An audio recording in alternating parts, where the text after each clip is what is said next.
भारत के पड़ोसी देश म्यांमार में जो भयानक भूकंप आया उसने थाईलैंड तक तबाही मचा दी है। इन दोनों देशों से जो तस्वीरें आ रही हैं वो बेहद डराने वाली हैं। ऐसे में यह समझना जरूरी है कि आखिर म्यांमार में इतना बड़ा भूकंप कैसे आया, इस जलजले से कितना नुकसान हुआ है और ये भूकंप कितना अलार्मिंग है। म्यांमार में शुक्रवार को भूकंप ने इस देश के क्या हाल कर दिए हैं, ये इन तस्वीरों में देखा जा सकता है। शुक्रवार को म्यांमार के मांडले क्षेत्र में 7.7 तीव्रता का भूकंप आया, जो कि बहुत बड़ा भूकंप कहा जा रहा है। यूएस जियोलॉजिकल सर्वे के मुताबिक म्यांमार में भूकंप के पहले झटके की 12 मिनट के बाद ही दूसरा बड़ा झटका आया। दूसरे भूकंप की तीव्रता 6.4 थी। दोनों बड़े भूकंप ने म्यांमार में हर तरफ तबाही मचा दी है। इमारतें गिर गई, सड़कें टूट गई, पुल टूट गए। इसमें कितने लोग मारे गए हैं इसका अभी अनुमान लगा पाना बेहद मुश्किल है। अनुमान इसलिए भी लगाना बहुत मुश्किल है क्योंकि म्यांमार में भूकंप की तीव्रता बहुत ज्यादा थी, इसलिए माना जा रहा है कि उससे हुई तबाही का लेवल भी बहुत व्यापक हो सकता है। लेकिन जो अनुमान लग रहे हैं उससे इतना तो पता चल रहा है कि म्यांमार को इतना नुकसान हुआ है कि इससे उबरने में उसे लंबा वक्त लग सकता है। यूएस जियोलॉजिकल सर्वे ने शुक्रवार को कहा कि इस आपदा में मरने वालों की संख्या 10,000 से 1 लाख के बीच हो सकती है और इसका आर्थिक प्रभाव म्यांमार पर बहुत ज्यादा पड़ सकता है। अनुमान है कि इस भूकंप से म्यांमार की कुल जीडीपी का 70% तक नुकसान हो सकता है।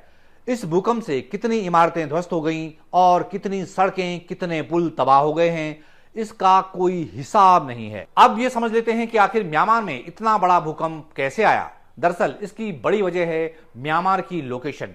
म्यांमार में 2 टेक्टोनिक प्लेटों की सीमा पर स्थित है। यही नहीं, म्यांमार भूकंप के लिहाज से दुनिया के सबसे सक्रिय देशों में से एक है। 7.7 तीव्रता का भूकंप कोई कम नहीं होता। पहले 7.7 तीव्रता और फिर 6.4 तीव्रता के 2 बड़े भूकंपों ने म्यांमार में किस कदर तबाही मचाई है, इसकी गवाही ये तस्वीरें दे रही हैं। ऐसा लग रहा है कि म्यांमार के बहुत से इलाकों में कुछ भी साबुत नहीं बचा है। अब सवाल यह है कि ऐसी किसी संभावित आपदा की म्यांमार की कितनी तैयारी थी। दरअसल म्यांमार के इस इलाके में आखिरी बड़ा भूकंप 1956 में आया था, इसीलिए यहां के घरों को ताकतवर भूकंप को झेलने लायक नहीं बनाया गया। इसीलिए म्यांमार में नुकसान अनुमान से कहीं ज्यादा हो सकता है। म्यांमार में इससे पहले जो भूकंप आए वो ज्यादातर पश्चिमी इलाके में आए। शुक्रवार को जो भूकंप आया वो देश के मध्य भाग में आया। लेकिन यह भी बात पूरी दुनिया को हैरान कर रही है कि म्यांमार तो भूकंप के लिहाज से बहुत संवेदनशील देश है, वहां भूकंप का आना माना जा सकता है। लेकिन थाईलैंड में क्यों भूकंप आ गया, आइए आपको यह भी समझाते हैं। थाईलैंड में जो हुआ ऐसा पहले कभी नहीं देखा गया। भूकंप के झटकों से थाईलैंड कांप गया। राजधानी बैंकॉक में तो गगनचुंबी इमारतें डोलने लगीं। रूफटॉप के स्विमिंग पूल से पानी झरने की तरह नीचे गिरने लगा। चीख पुकार, अफरा तफरी मच गई।